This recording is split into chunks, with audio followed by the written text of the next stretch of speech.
북쪽 이스라엘의 첫 번째 왕 여로보암 하면 두 가지가 생각납니다. 첫 번째는 흙수저 출신, 이름도 알려지지 않은 스레다라고 하는 지역에서 홀어머니 밑에서 자라난 이 여로보암이 왕이 된 것은 모든 것이 하나님의 은혜였습니다.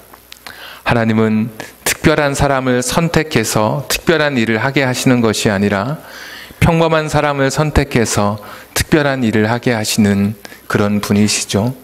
자격이 없는 우리들을 구원해 주신 것처럼 아무 자격 없는 여로보암을 북쪽 이스라엘의 첫 번째 왕으로 삼아 주셨습니다. 두 번째 여로보암에 대한 두 번째 기억은 하나님의 은혜로 살아가는 자기 자신임에도 불구하고 내가 여기까지 온 것이 하나님의 은혜로 걸어왔음에도 불구하고 내가 열심히 노력하면, 내가 최선을 다하면, 내가 열심히 살면 다 되는 줄 알았던 그런 사람이었습니다.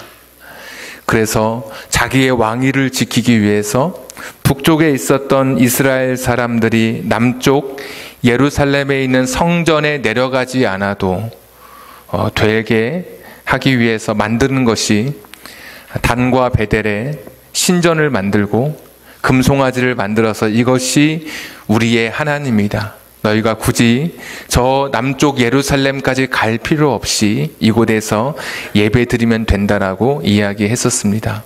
가짜 제사장을 만들고 절기를 비슷하게 해서 사람들로 하여금 남쪽에 또 다른 왕 르호보암에게 자기 백성을 빼앗기지 않으려고 하나님이 나를 왕으로 세워주셨는데 그 하나님을 온전히 의지하지 못하고 나의 왕이, 나의 인생은 내가 지키는 것인 줄 알고 내 노력, 내 열심, 내 계획으로 살았던 그런 사람이었습니다. 어떤 사람은 하나님 없이 아침부터 저녁 늦게까지 도서관에서 공부하는 사람이 있습니다. 내가 열심히 노력하면 내 인생은 아름답게 펼쳐질 것으로 기대하고, 어떤 사람은 직장에서 승진하기 위해서 회사에 자신의 인생을 전부 다 내어놓는 그런 사람도 있습니다. 어떤 사람은 주말도 없이 주일도 없이 내가 이렇게 열심히 살면 다 되는 줄 알고 살아가다 마지막에서야 이것이 내 힘으로 되지 않는 것임을 알게 되는 것이죠. 여로보암은 자기 열심, 자기 노력으로 하나님이 여기까지 인도해 주셨는데도 불구하고 내가 열심히 살면 다 되는 줄 알고 공든탑은 절대로 무너지지 않을 거야 라고 했지만 결국은 무너지게 되는 것이 성경의 이야기죠. 하나님을 세워주지 아니하시면, 하나님을 붙들지 아니하시면 서 있을 사람이, 넘어지지 않을 사람이 아무도 없는 것이죠. 오늘 1절에 보시면 자기 아들이 갑자기 병이 듭니다. 여로보암이 잘못 살아서 죄인이기 때문에 아들이 병들었다라고 말할 것까지는 없습니다. 사람이 살다 보면 내가 병들든 자식이 병들든 병이 들 수 있습니다. 3절에 보시면 이 아이의 생사가 궁금할 만큼, 과연 이 아이가 죽을 건지 살 건지 그 가늠하기 어려울 만큼 굉장히 위급한, 위중한 상태였던 것을 보게 됩니다. 여로보암은 자기가 만든 단과 베델에 가서 하나님 앞에 금송아지 만들어 놓고 불렀던 그 하나님 앞에 제사하지 않았습니다. 오늘 이 자기 아들이 병들었을 때 하나님을 찾아갑니다. 아이야라고 하는 선지자, 2절에 등장하죠. 전에 하나님께서 너 왕이 될 거야 라고 말씀을 전해주었던 그 선지자에게 찾아가기로 결심합니다.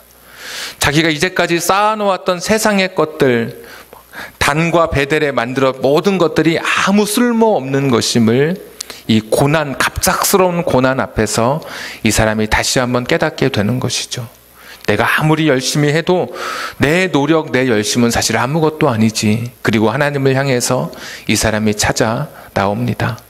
용기가 없었는지 아내를 보냅니다. 아내를 변장시켜서 평범한 이스라엘의 한 여인으로 모습을 바꾸어서 이 아이야 선지자에게 보냅니다. 또 보시면 떡 10개 그리고 과자, 꿀 한 병을 갖고 가게 하죠. 3절에 보시면 이것은 그 당시에 이스라엘 평민의 일반적인 그런 예물이었습니다. 어떤 높은 사람을 찾아가게 되면 선물을 드릴 때 아주 일반적인 그냥 평범한 사람의 그런 드리는 예물이었습니다. 게다가 4절에 보시면 하나님의 선지자 이 아이야는 눈이 어두워진, 나이가 많아서 눈이 어두워진 상태였습니다. 다 모든 것이 계획대로 되는 것 같죠. 사람들에게 단과 베델에 가서 제사하라고 실컷 말해놓고 자기는 하나님 찾아가는 것이 두려워서 변장을 시켰단 말이죠. 그런데 다행스럽게도 이 선지자도 눈이 어두우니까 계획대로 되겠구나. 그런데 여러분 5절 한번 같이 보실까요?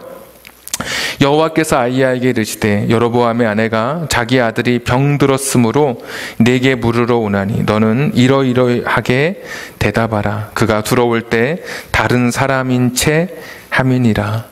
하나님을 속일 수는 없죠. 하나님은 이미 다 여로보암의 계획을 알고 있었고 아이야에게 다 말해 주었습니다. 그리고 이제 6절부터가 하나님께서 아이야를 통해서 여로보암에게 주시는 말씀입니다. 쭉 요약하면 이런 것입니다. 내가 너를 붙들어서 왕으로 삼아 주었는데, 내가 너를 여기까지 인도했는데 네가 나를 버렸다. 네가 나를 거절했다. 네가 나를 떠나서 너를 위해서 네 인생을 살았다라고 그렇게 말씀하고 계십니다. 우리 9절 한번 읽어보겠습니다. 다 같이 시작. 내 이전 사람들보다도 더 악을 행하고 가서 너를 위하여 다른 신을 만들며 우상을 부어 만들어 나를 노엽게 하고 나를 내 등 뒤에 버렸도다. 다시 보십시오. 이전 사람들보다 네가 더 악을 행하고 너를 위하여 다른 신 만들고, 그랬잖아요. 금송아지 만들고 우상 부어 만들고 나를 노엽게 하고 나를 내 등 뒤에 버렸도다. 등 뒤는 사람의 시선이 미치지 않는 곳입니다. 그러니까 하나님을 등 뒤로 버렸다는 말은 무슨 말일까요? 하나님을 염두에 두지 않았다는 것입니다. 그러니까 하나님을 등 뒤에 두었다고 하는 것은 하나님을 향해서 눈길도 안 줬다는 겁니다. 그러니까 그동안 내가 너를 여기까지 왕으로 불러, 내가 너를 특별하게 너를 여기까지 세워주었는데 너는 나를 향해서 눈길도 한번 안 주더구나. 너는 나를 염두에 두지 않고 네 인생을 지금까지 살아왔구나. 여러분 그렇죠? 하나님 의식했다면 그렇게 가짜 우상을 만들고 하나님이라고 말하지 못했겠죠. 하나님 자신의 인생에 하나님을 염두에 두지 않고 하나님을 자신의 삶 속에 어떤 한 자리에 마련하지 않고 하나님 눈길 한번 주지 않고 네가 살아왔다. 이것이 여로보암을 향한 하나님의 말씀이었습니다. 그런데 여러분, 여로보암이 오늘 하나님께 나아왔죠. 하나님을 향해서 나아왔습니다. 지난주에 선지자는 하나님 대신이었지 않습니까? 큰딸이나 큰아들은 부모님 돌아가시면 아버지 대신, 어머니 대신이라고 하듯이 하나님이 직접 땅에 나타나시니까 사람들이 두려워서 모세 시대에 하나님 너무 무서우니까 직접 나타나지 마십시오. 그래서 모세가 말하기를 나와 같은 선지자를 통해서 하나님이 너희에게 이제 말씀하신다. 그런 것처럼 선지자는 하나님 대신의 모습입니다. 오늘 선지자를 찾아간 것은 하나님을 찾아간 것입니다. 그동안에는 하나님 눈길 한번 안 주다가 하나님 시선을 하나님 향해서 시선 한번 보지 않다가 갑자기 이제는 하나님을 찾아온 것입니다. 왜 찾아왔는지는 다 아시죠? 자기 아들을 병들어서 죽게 되어서 자기 인생의 힘으로 더 이상 어찌할 수 없는 그 순간 앞에 섰을 때, 한계 상황에 도달했을 때 드디어 하나님 앞에 찾아오게 된 것입니다. 평탄할 때는 하나님을 잊고 살다가 어려울 때는 하나님을 기억해냈습니다.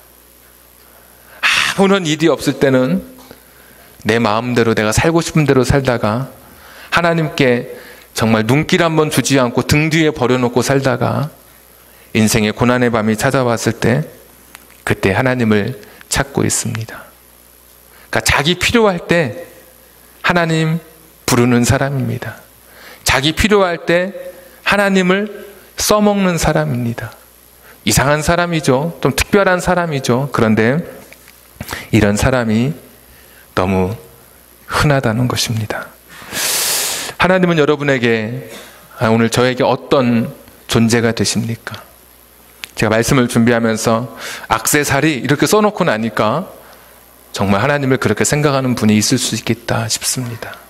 액세서리는 있으면 좋고 없어도 괜찮은 것이 액세서리입니다. 내 인생에 평탄할 때는 하나님 없어도 아무런 문제 없이 인생을 사는 겁니다. 하나님 시선 두지 않고 액세서리처럼 여기며 살아갑니다.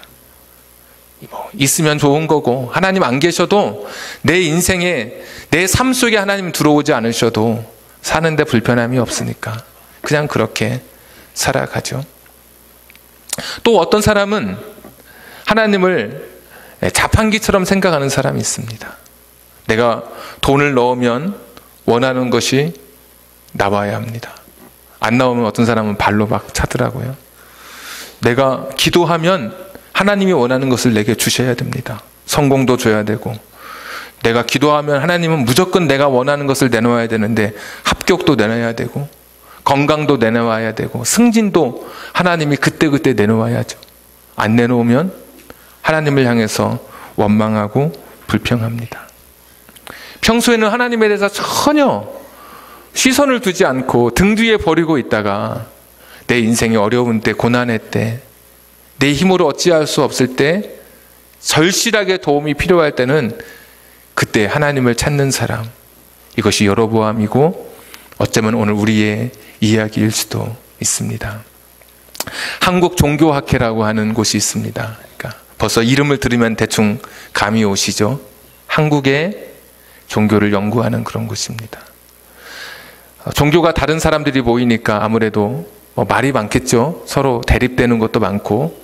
그런데 한 3, 40년 전부터 정론으로 자리 잡은 한 가지 그런 의견이 있습니다. 그것이 무엇이냐면, 한국 사람은 종교가 있든 없든 종교 불문하고 한국 사람의 DNA 속에는 이 무교와 유교가 있다는 겁니다. 여기서 무교는 무속신앙을 가리키는 겁니다. 무속신앙과 유교가 자리 잡고 있는데, 우리의 무의식 속에는 이 무교, 무속신앙이 자리 잡고 있고, 우리의 의식 속에는 일반적으로 의식할 때는 유교가 자리 잡고 있다고 합니다. 그러니까 이것이 공통된 의견입니다. 종교를 연구하는 사람들이. 그런데 이 무속신앙은 모든 사람을 다 통틀어서 50% 차지하고 있고, 유교는 조선 500년 지나면서 30%를 차지하고 있다고 합니다. 종교학계 연구한 이야기고, 모든 종교 연구가들이 다 통일된 의견입니다. 우리나라도 무속신앙 많이 있지 않습니까?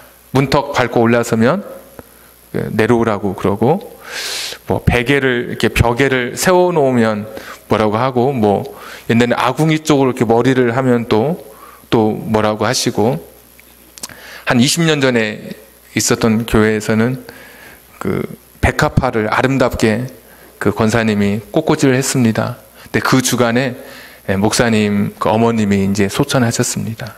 그러니까 돌아가실 때가 돼서 돌아가셨습니다. 이제 연세가 있으셔서. 근데 다들 하시는 말씀이 백합화를 놔가지고 돌아가셨다고. 어떤 분이 하시냐면 권사님들이 지금 이게 이제 모든 사람의 마음속에 이런 무속적인 것이 자리 잡고 있는 거예요. 이게. 그리고 30%는 유교적인 것이 자리 잡고 있고. 그러면 진짜 순수한 종교는 몇 프로만 자리 잡고 있습니까? 20%밖에 안 되는 거예요. 각 사람의. 그것이 기독교인이든 불교인이든 이슬람교인이든 간에 우리 한국 사람의 그 문화적 배경 속에 진짜 순수한 기독교는 20%고 80%는 다 섞여 있는 거예요. 그래서 기독교, 불교 할 것 없이 80%가 다 오염돼 가지고 이상한 일들을 막 하죠. 그 중에 하나가 기복신앙 같은 거. 그래서 기독교가 기복교가 된 것이죠. 옛날에 정한수 떠놓고 빌면 이루어지는 것처럼 대상이 하나님으로만 바뀐 거죠. 빌면 복이 나와야 되는 것이죠. 유교의 위계 질서가 있어서 순종하고 따라가는 것처럼 그 대상이 하나님 말씀으로만 바뀐 것이죠.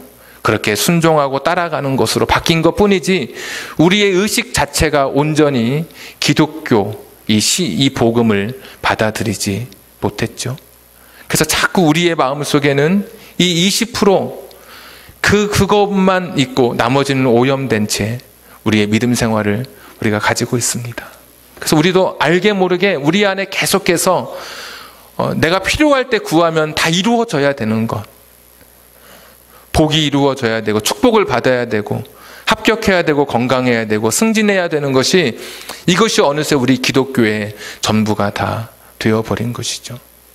평상시에는 하나님 의식하지 않고 시선 두지 않고 살다가 자기 어려울 때는 나와서 내가 원하는 대로 이루어져야 하는 것이 어느새 기독교의 전부가 되어버린 것이죠. 여로보암이 보여줬던 그런 잘못된 이 신앙의 길을 여전히 오늘 우리들도 지금 이 길을 걸어가고 있는 것입니다. 하나님의 용서, 사랑, 긍휼, 은혜, 천국 이런 것은 항상 오케이죠. 너무 좋죠. 다 받아들입니다.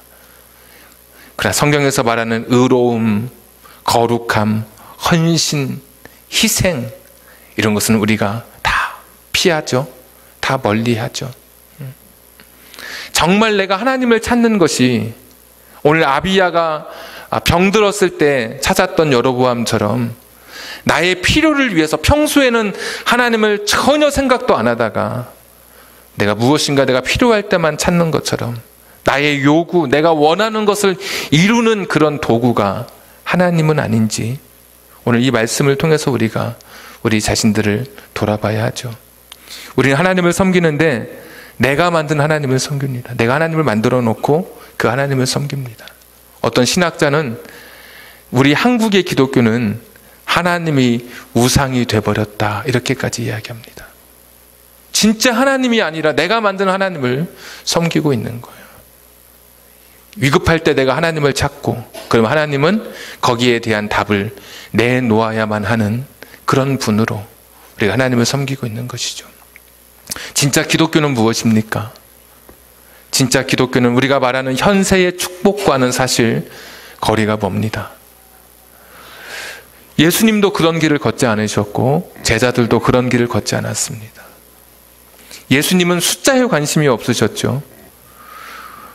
남자만 5,000명이 따라와서 우리의 왕이 되어달라고 오병이어를 경험하고 예수님께 간청했지만 그들을 버려두고 빈들로 저 배를 타고 건너가셨던 그런 분이십니다. 예수님의 제자들도 얼마나 능력이 있었든지 사람을 살리기도 했고 걷지 못하던 사람을 일으키기도 하는 능력도 예수님의 제자들도 있었습니다. 그런데도 불구하고 그들은 그것으로 자신의 부를 쌓거나 자신의 인기를 구가하지 않았습니다.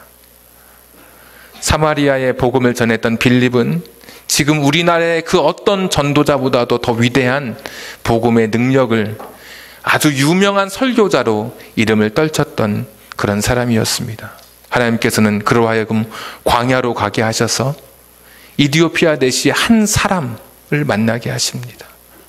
서울에서 뜨고 있는데 몇천 명, 몇만 명, 몇십만 명이 모이는데 하나님께서 그 설교자에게 너는 너의 자리를 내려놓고 저 먼 곳으로 아무도 없는 시골 몇 집 있는 곳으로 가라고 할 때 그 전도자는 순종해서 가게 되는 것이죠.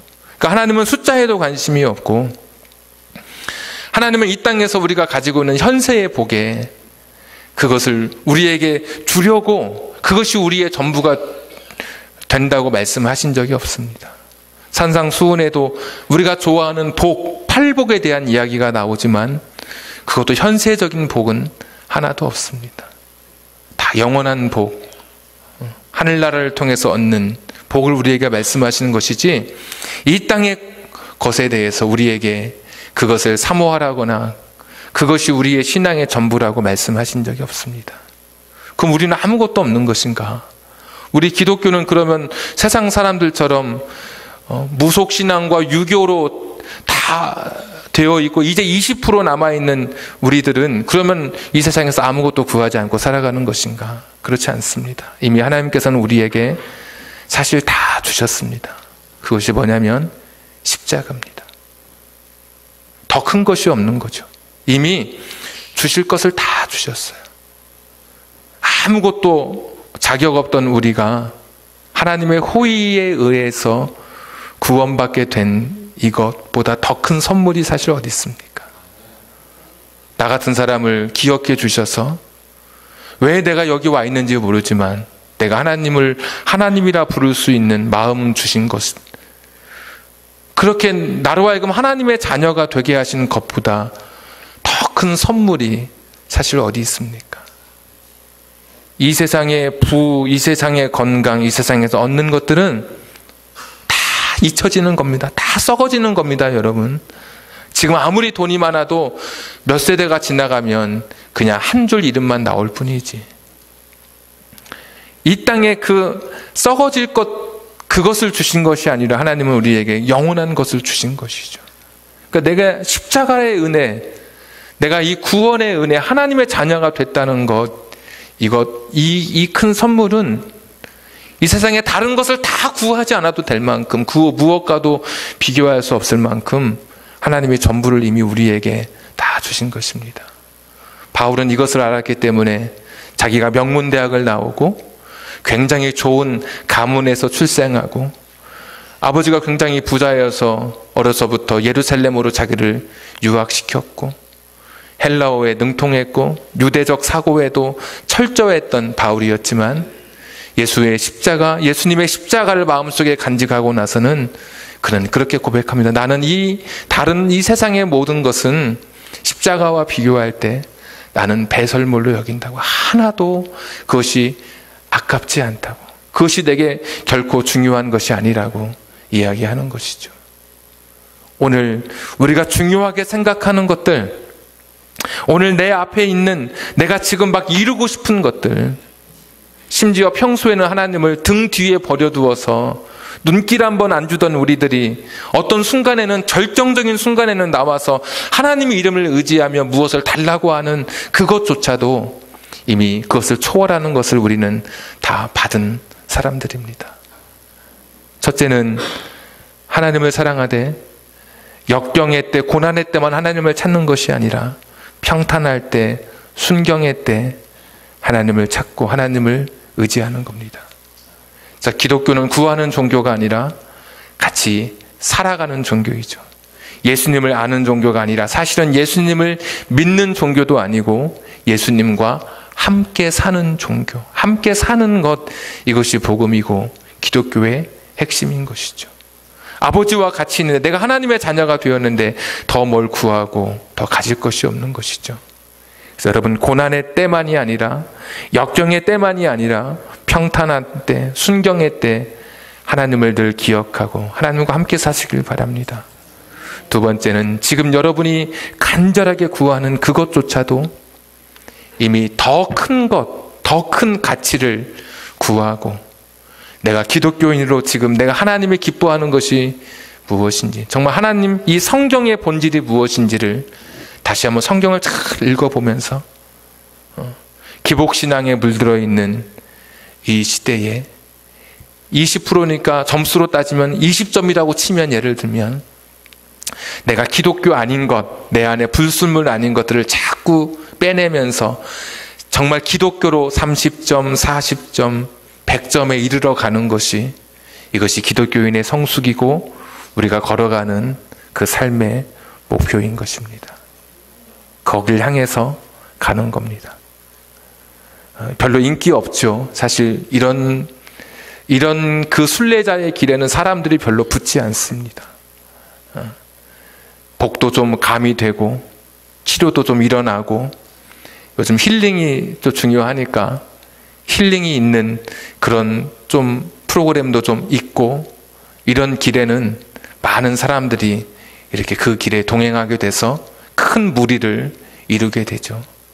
그러나 그 길의 방향이 제대로 가고 있는지는 우리가 같이 고민해야 되는 것입니다. 하나님을 이용한 사람입니다. 여로보암은 자기 필요할 때만 하나님을 불러낸 사람입니다.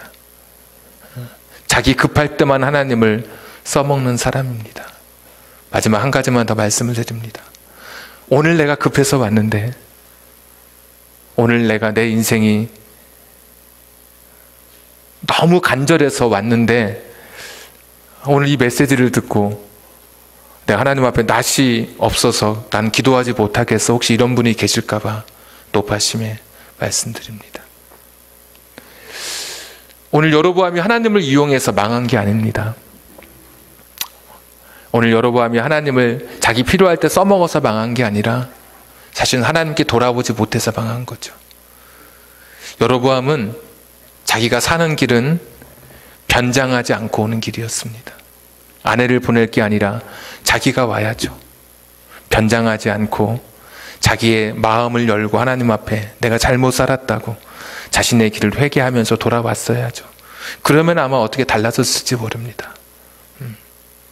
네, 자기는 감춘 채 그렇게 나와왔거든요. 수고하고 무거운 짐진 자들 오라고 말씀해 주셨고, 목마른 자들 오라고 말씀해 주셨고, 죄 있는 사람에게 예수님 필요하다고 말씀해 주셨고, 눈물 나는 인생 주님께서 함께해 주시겠다고 약속해 주셨습니다. 오늘 간절히 하나님이 필요하신 분이 있다면 하나님을 얄팍하게 이용하는 것이 아니라 여러분의 진실된 마음으로 하나님 그분을 구하십시오.